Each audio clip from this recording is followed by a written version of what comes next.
Hello. आज हम एक नई वीडियो के साथ जो यूपी बोर्ड में पिछले 10 सालों से पूछे जाने वाले रस छंद अलंकार हर साल पूछे जाते हैं। आज मैं आपको इसके एक इजी ट्रिक बताऊंगी, ये कैसे याद करने हैं, और आपको उदाहरण भी लिखवाऊंगी। आप अपने कॉपी पेन से लेकर बैठिए, ठीक है। चलिए, सबसे पहले मैं आपका कराती हूँ रस, सिंगारस। सिंगारस ये सबसे ज़्यादा हर साल पूछे जाने वाला सेट है, मोस्ट इम्पोर्टेंट है, जो हर साल के सेट में मिलता ही मिलता है आपको सिंगारस। मैं आपको एक इसका बहुत इजी उदाहरण लिखवा रही हूँ। लिखिए, मेरे तो गिरधर गोपाल दूसरा न कोई। एक बात और समझिए, अगर आप सिंगारस में कुछ भी याद न हो तो आप गलत लिख सकते हैं, पर उदाहरण बिल्कुल सटीक होना चाहिए। उदाहरण से आपके बेस पे नंबर मिल सकते हैं।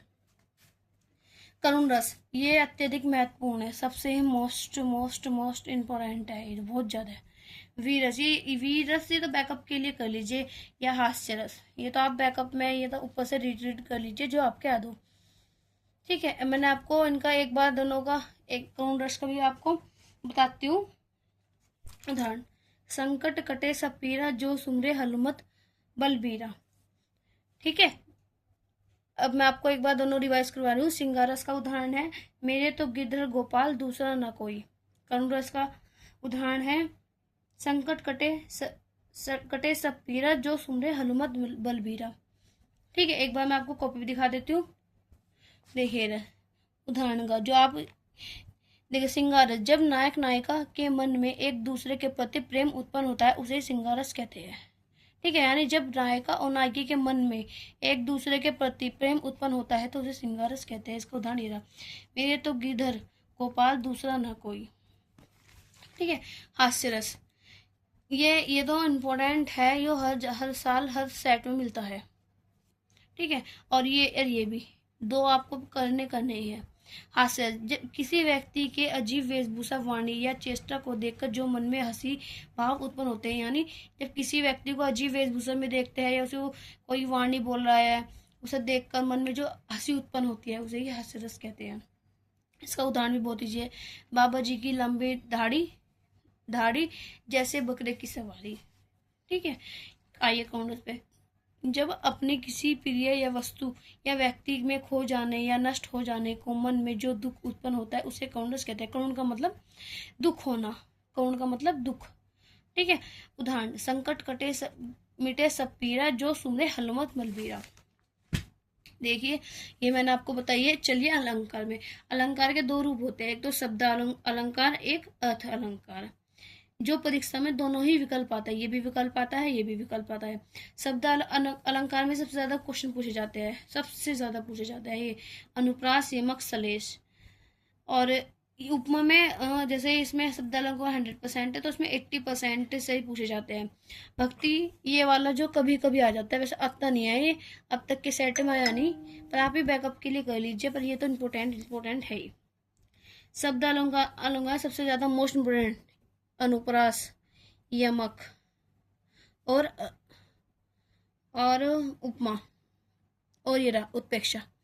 ये हर साल पूछे जाते हैं, हर साल। ये तीन इंपॉर्टेंट अलंकार जो आपको करने हैं। चलिए, अब मैं आपको कराती हूँ छंद। छंद के बारे में बताती हूँ है क्या है। छंद ओनली 3 ही करने हैं, चौपाई छंद, दोहा छंद, सोनाटा छंद। मैं आपको एक इजी ट्रिक बताती हूँ याद कैसे करना है। देखिए, चौपाई छंद में मात्रा 16 ही होती है, ठीक है। और दोहा छंद में पहले चरण में 13 और 11 और दूसरे चरण में 13 और 11 मात्रा होती है। देखिए इजी है।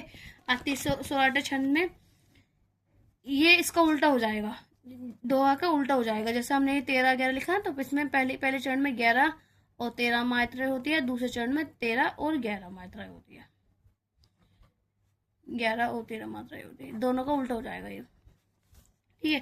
कुंडलीय छंद तो कभी कभी पूछा जाता है, वैसे अब तक पूछा नहीं गया है। मैंने आपको अभी 2 हाथ पीछे भी और यहाँ भी एक बात बताई है कि जो मैंने इंपोर्टेंट बताया हुआ तो आपको याद करने जो कुंडलीय, वृत्तिमान है, हास्य, वीर से आपको बैकअप के लिए स्टार्ट रखने हैं कि अगर बाई चांस आ जाए तो लिख सकते हैं, ये आपको रीड करने हैं। दोहा और चौपाई में सबसे आसान हर साल पूछे जाने वाले छंद है। सौराठा भी दोहे का उल्टा होने के कारण ही बहुत आसान है। ये इसका उल्टा हो जाएगा, ये दोनों सेम है। देखो पहले चरण में 13 11, दूसरे चरण में 13 11। सौराठा का उल्टा हो गया 11 13 11 13।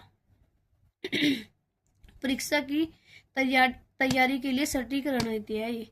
विकल्प का फायदा उठाए।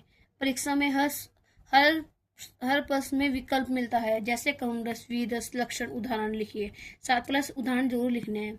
इसलिए यदि आप प्रत्येक वर्ग में 2+3 या मुख्य टॉपिक पर त्याग कर लेते तो आपका काम 100% बन जाएगा।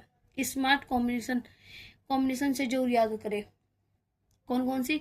रस कौन कौन से याद करने हैं आपको? श्रृंगार और करुण रस। कौन कौन से याद करने हैं? श्रृंगार और करुण रस। अलंकार कौन कैसे? अनुप्रास, यमक, उत्प्रेक्षा। ये तो आपको याद करने जो हर साल पूछे जाते हैं। और छंद को चौपाई या छंद को, ये चौपाई तो याद होगा, दोहा भी याद होगा। अगर दोहा याद हो तो सौराठा भी इजिली याद हो जाएगा, क्योंकि उल्टे ही है। उदाहरण में गलती ना करें। उदाहरण हमेशा वही लिखे जो बिल्कुल सटीक है। अगर उदाहरण भी आपके याद नहीं आए तो आप कोई हनुमान चालीसा में कोई सा भी दोहा उठा लीजिए, जैसे अजय हनुमान ज्ञान गुण सागर, जय कपित सित लोक उजागर। एक वो है दोहा। सेकंड दोहा है, बड़ा हुआ तो क्या हुआ, जैसे पेड़ खजूर, पंथी को छाया नहीं मिले, फल लागे अटूर। अरे आपको जौन सा भी आपके मन में उदाहरण हो वो लिख लीजिए। कोई ऐसी बात नहीं है कि हाँ उदाहरण लिखना ही, उदाहरण या इसी का उदाहरण लिखने पर उदाहरण लिखना जरूरी है। आप अगर स्क्रीनशॉट लेना चाहते हैं स्क्रीनशॉट ले लीजिए। अगर आपको कोई भी प्रॉब्लम या कोई भी रस, अलंकार या छंद समझ में नहीं आ रहा है तो आप मुझे कमेंट करके बताइए। मैं आपको और दूसरे वे में समझाऊंगी ताकि आपको याद हो सके। इसके आपको एक PDF भी तैयार कर दूंगी, अगर मुझे आप कमेंट में करके बताएंगे। एक बात और गाइज, आप मेरी वीडियो कहाँ से देख रहे हैं आप मुझे ये भी कमेंट करके बताएं। अगर मेरी वीडियो आपको पसंद आई हो तो लाइक, कमेंट, शेयर अगर आप करें, और अगर आप चैनल पर नए हैं तो सब्सक्राइब करें। Bye bye.